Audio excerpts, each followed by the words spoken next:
У меня такой вопрос. У моей знакомой 2 дня держится температура. Мы звонили участковому, но он не поднимает трубку. А что делать в такой ситуации?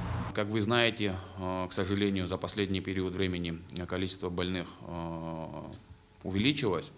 И, конечно же, это нагрузка в том числе и на участковых терапевтов. Почему я говорю о нагрузке? Потому что участковый терапевт не только отвечает на звонки, которые поступают, да, вернее, не только звонит тем людям, которые вот дистанционно находятся на самоизоляции дома и нуждаются в лечении. Также он, помимо всего, общается с людьми, которые ежедневно приходят туда к нему, к этому терапевту. То есть это другая соматика абсолютно, мы не берем во внимание ковид. И плюс еще ковидные больные, которые у него на районе закреплены.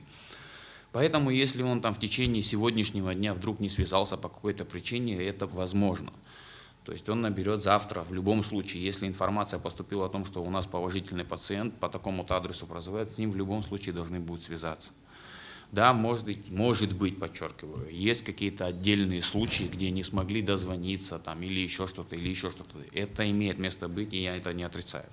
Но мы пытаемся максимально охватить весь ареал больных, которые находятся дома на самоизоляции. Соответственно, для того, чтобы они не усугубились. Потому что, как вы знаете, на этапе, когда пациент, имею в виду, усугубляется, то оказать ему помощь становится немножко сложнее, ежели это протекающая болезнь в легкой форме. Я бы хотела спросить, простые люди, которые неожиданно, которые работают или заняты, а потом резко заболевают и не знают, к кому обратиться. Я звонила, я просто ОРВИ заболела, сама себя вылечила, правда, и не выходила вообще. Но что хочу сказать, я позвонила в скорую, и там мне сказали, куда позвонить. Туда позвонила, потом в другое место позвонить сказали. Я позвонила, и никакого ответа я не получила. Хотела хотя бы, у меня дома тоже еще дети были, на всякий случай, чтобы анализы взяли. Но получилось так, что и анализы тоже не взяли. Что касается скорой, да, мы должны понимать, что скорая не занимается лечением. То есть в данном случае скорая может перевести с одного учреждения в другое учреждение больного, ковидного больного.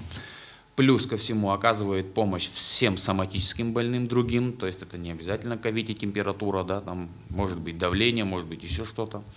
Поэтому и плюс ко всему лечение как таковое врачи и фельдшера скорой помощи не назначают. Это делает исключительно участковый терапевт, либо, если, не дай бог, пациент попал уже в стационар, это делает лечащий доктор.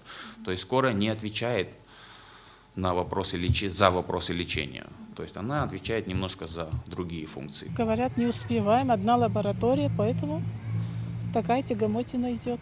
Сколько вы ждали ответа? На 7-й день только сказали. Но мы уже лечились, а потом выяснилось, что мы просто простыли, никакого ковида у нас не было. Человек начинает заниматься самолечением, да, не имея ни отрицательного, ни положительного результата на руках. Мы должны все вместе не забывать о том, что то лечение, которое получают ковид-больные, это специфическое лечение.